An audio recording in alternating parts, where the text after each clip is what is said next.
everyone. Here we are for our at-home Bible class this week, and I hope you've had a great weekend of Independence Day fun. We have been talking about all these people in the Bible who trust God, who are faithful to God, even when it's hard, even when things are scary, they put their trust in Him. And so we have just finished up Genesis, and we finished with the story of Joseph finally.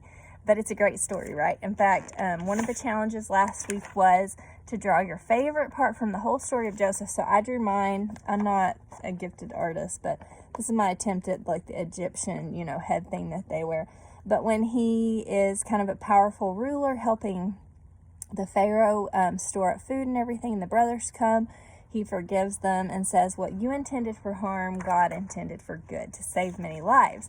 So that's my favorite part, and I love how he has like the wisdom to be able to see that God blessed him, even through all those hard things he went through, that God was with him and he was blessing him, because he does, and he is with us even when things are hard. But sometimes it's hard to see that at the time when things are tough, and we can see it better a little bit later, like Joseph when his brothers showed back up and everything's kind of going good for him at that point. Anyway, we are moving into Exodus, and I want you to think about this question while we read Exodus chapter 1. What does fearing God have to do with trusting in God? Isn't fear bad? But is fearing God bad? These are hard questions, and these are things that even grown-ups still wonder about and question about.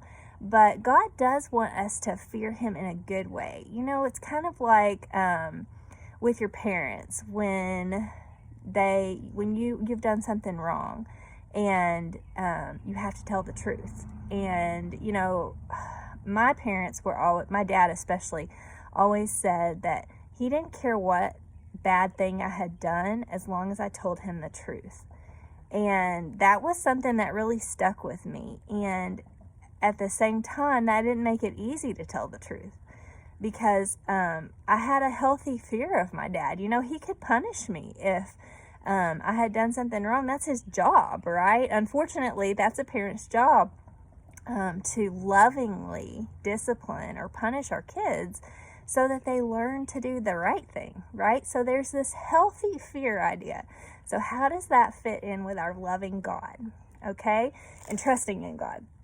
So if you watched our midweek read aloud, which is linked further along in this presentation if you didn't get a chance to watch it, the challenge was to read Exodus 1. So some of you probably already read through this either yourself or with your family, and that's great. But we are just going to go ahead and read it together. It's not very long. And we are looking at some ladies today that are pretty awesome, okay? And their names are Shiphrah and Puah. And I wrote this word here for you. Well, 2 words, not that side. Yes, that side. Okay, you can only see. Let me fold this down. Okay. Have you ever seen or heard of midwives before? Or a midwife? So back then, and still today even, we have midwives in our communities that help ladies to have babies. And they're not doctors usually. Sometimes they're nurses, or sometimes they're just a midwife. But back then, it was ladies, probably like older ladies, who had either had a lot of babies or helped other ladies have babies. And so, if you were going to have a baby back then, they'd say, well, you need to let this midwife lady know, and she'll come and help you have your baby. Because did they have hospitals or medical centers back then? No. And they didn't really even have like doctors in the community that would help with those kind of things. It was just these ladies called midwives that would come and help you have your baby safely, hopefully. So we even still have those people today. Sometimes they even work in hospitals today, or they help ladies have babies at home like they were doing back in Exodus, okay? So let's read and see where Shiphrah and Puah pop up in Exodus 1. These are the names of the sons of Israel who went to Egypt with Jacob, each with his family. Now, here's what's happened. Joseph has died, okay, at the end of Genesis. We should have started with that. Verse 26 at the very end of Genesis. So Joseph died at the age of 110, and after they embalmed him, he was placed in a coffin in Egypt. Now, all his family had come, and that's what Exodus 1 is telling us about. Jacob went to Egypt. And all of Joseph's brothers went to live in Egypt. And remember, there were 11 of them, and they all had families. And including Joseph, there was 12, and he had his family too. So here's the names of his brothers, and all their people went with them to Egypt. Reuben, Simeon, Levi, and Judah, Issachar, Zebulun, and Benjamin, Dan and Naphtali, Gad, and Asher. The descendants of Jacob numbered 70 in all. Joseph was already in Egypt. Now Joseph and all his brothers and all that generation died, but the Israelites, their people, their descendants, were fruitful and multiplied greatly and became exceedingly numerous, so that the land was filled with them. Is that God's promise coming through? Remember when he told Abraham, who we've also looked at in these lessons, how he was going to be the father of many? Well, guess what? Abraham's the father of all these Israelites, or Hebrews is another name for them, that are multiplying across the land of Egypt. So that's good, right? But verse 8, then a new king who did not know about Joseph came to power in Egypt. It's been a long time. And so there's all these descendants, but this guy doesn't know the story of Joseph and how he helped the Pharaoh and all that. And so he says, look, the Israelites have become much too numerous for us. Come, we must deal shrewdly with them. That's kind of like harshly or cruelly. Or they will become even more numerous. And if war breaks out, they will join our enemies, fight against us, and leave the country. So he feels threatened by all these Israelites everywhere, right? He's an Egyptian. 11, so they put slave masters over them to oppress them with forced labor. And they built Pithom and Ramses as store cities for Pharaoh. So, what's the Israelites' condition now because of this guy? Starts with an S. Slaves, right? Verse 12, but the more they were oppressed, the more they multiplied and spread. So the Egyptians came to dread the Israelites and worked them ruthlessly, very cruelly. They made their lives bitter with hard labor in brick and mortar and with all kinds of work in the fields. In all their hard labor, the Egyptians used them ruthlessly, cruelly, just worked them to the bone, worked them to death probably in many cases. Verse 15, the king of Egypt said to the Hebrew midwives, whose names were Shiphrah and Puah. Here they are. So what does the king want with Shiphrah and Puah too? It's not like they were rich or fancy. These are Hebrew ladies whose families are enslaved to these Egyptians. Why are they being called before the king, right? Verse 16, he has a command for them. When you help the Hebrew women in childbirth and observe them on the delivery stool, if it is a boy, kill him, but if it is a girl, let her live. The midwives, however, feared God and did not do what the king of Egypt had told them to do. They let the boys live. There's a lot to unpack here, I think. First of all, why do you think he wanted the boys killed and let the girls live? Think about that. Boys, at this time especially, were going to be the hard laborers, right? They're the ones doing this hard work. They're the ones growing strong, though, right, from all this hard labor.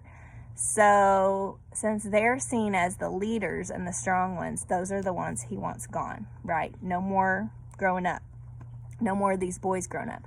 He's not afraid of the girls, right? He says they can live. I think that's kind of funny because it's two ladies, two girls, Shiphrah and Puah, who end up letting these boys live. And so they were kind of the threat to Pharaoh's command, right? And also, the other thing here, verse 17, the midwives feared God. They were more afraid of what God might do if they did this bad thing than they were of this horrible king. And you know, it's not like he was being friendly to them, right? He was scary and telling them, you got to kill these people, or probably threatening their own lives if they didn't obey him. So they feared God, kind of like we were talking about with our parents. You know, it's hard to tell the truth sometimes if you've done something that you know was wrong. But they knew that the consequences would be worse if they didn't obey God than if they didn't obey Pharaoh. Verse 18, but guess what? He finds out. Verse 18. Then the king of Egypt summoned the midwives and asked them, "Why have you done this? Why have you let the boys live?" Well, so they kind of had a little answer for him ready. The midwives answered Pharaoh, "Hebrew women are not like Egyptian women. They are vigorous and give birth before the midwives arrive." In other words, they're saying that these ladies don't need the help. They can do it themselves. They're strong. They can just get that baby on out of there. Okay.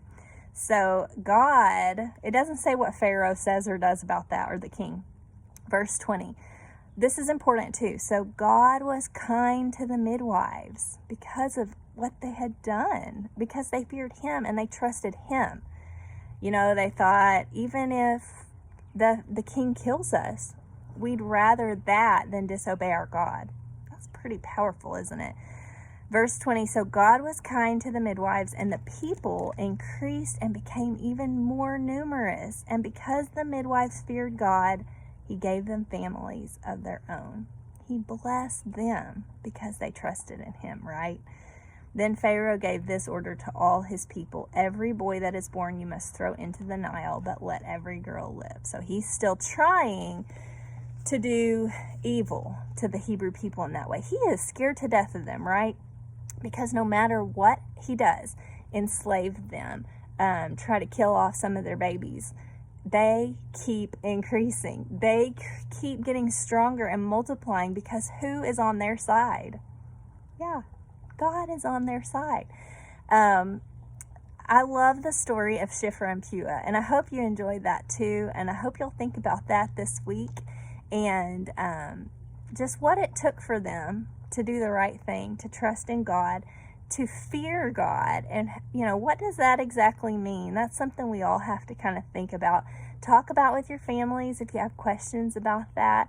But I love the story, and I hope you did too, and I'll see you guys next time.